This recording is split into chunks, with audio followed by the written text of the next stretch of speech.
হরে কৃষ্ণ। শুধু ভক্ত সুজন, আজকে আমরা জানব যে ভগবানের শুদ্ধ ভক্তরাই কেবল ভগবানের ধামে ফিরে যায়। তো ভগবানের শুদ্ধ ভক্ত হওয়ার জন্য পূর্ণ যোগ্যতা অর্জন না করলে কেউ ভগবত ধামে যেতে পারে না। তো ভগবানের শুদ্ধ ভক্তের 26টি গুণ থাকে। তো 26টি গুণ কি কি, সেই 26টি গুণ সম্পর্কে আমরা জানব। প্রথম হচ্ছে কৃপালু। একজন শুদ্ধ ভক্তের মধ্যে অবশ্যই কৃপালু থাকতে হবে, তার মধ্যে কৃপা থাকতে, তিনি অন্যের প্রতি কৃপালু হতে হবে।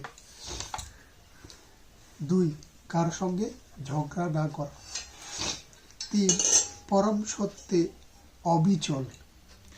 4, সকলের প্রতি সমদর্শী। 5, নির্দোষ। 6, দানশীল। 7, মৃদু। 8, সূচি। 9, সরল। 10, পরোপকারী। 11, শান্ত। 12, কৃষ্ণের প্রতি সম্পূর্ণরূপে আসক্ত। 13, জড় বাসনা রহিত এবং বিনীত, স্থির, সংযত, মিতাহারী, অপ্রমত্ত, মানদ, অমানী, গম্ভীর, করুণাপূর্ণ, বন্ধুভাবাপন্ন, কবি, দক্ষ এবং মৌনী। এই হচ্ছে একজন শুদ্ধ ভক্তের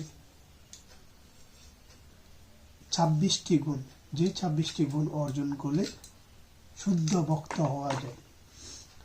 আর তখনই কেবল এই জড়জগতের বন্ধন থেকে মুক্তি লাভের আশা করা যায়।